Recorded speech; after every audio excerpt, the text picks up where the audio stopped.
Hello everyone, welcome back to my YouTube channel. I hope you all are doing well. So today in this video I'm gonna talk about most important topic of Prasuti Tantra, that is प्रसव विज्ञान। तो सबसे पहले हम प्रसव की निरुक्ति के बारे में बात करते हैं।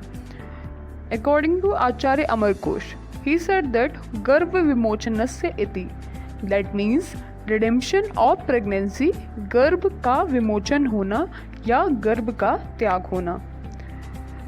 अब प्रसव की निरुक्ति हमने पढ़ ली है, अब हम बात करते हैं प्रसव के पर्याय के बारे में, सिनोनियम्स ऑफ प्रसव।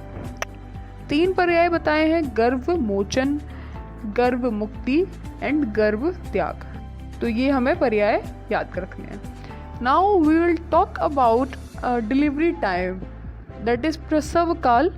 First we will talk about according to Acharya Charak.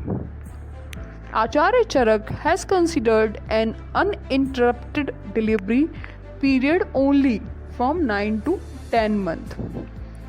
That means 8 month complete हो जाने के बाद 9 to 10 month का जो टाइम पीरियड है वो सुटेबल टाइम पीरियड है। अगर इस टाइम के पास हो जाने पर फीटस की डिलीवरी नहीं होती है, देन डिस्टॉर्टेड डिलीवरी बोलेंगे, डिस्टॉर्टेड प्रेगनेंसी हम बोलेंगे। All the acharyas have different opinion on this प्रसव काल।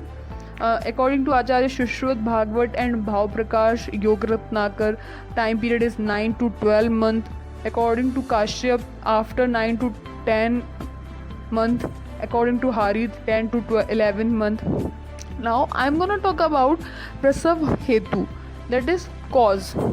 Acharya Shushruta said in a quotation on this, कालस्य परिणामेन मुक्तं वृन्ताद यथा फलम्, कालस्य परिणामेन मुक्तं वृन्ताद यथा फलम्, प्रपद्यते स्वभावेन नान्यथा पतितुं ध्रुवम्, एवं काल प्रकर्षेण मुक्तो नाड़ी निबंधनात् गर्भयश् अस्तो यो गर्भो जननाय प्रपद्यते।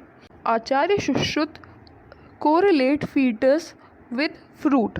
According to Acharya Sushruta, he said that जिस प्रकार समय के परिणाम के कारण पक्व फल अपने व्रंत से मुक्त होकर गिर जाता है, उसी प्रकार काल परिणाम एवं स्वभाव से गर्भाशय स्थित गर्भ अपने बंधनों से मुक्त होकर जन्म ग्रहण करता है।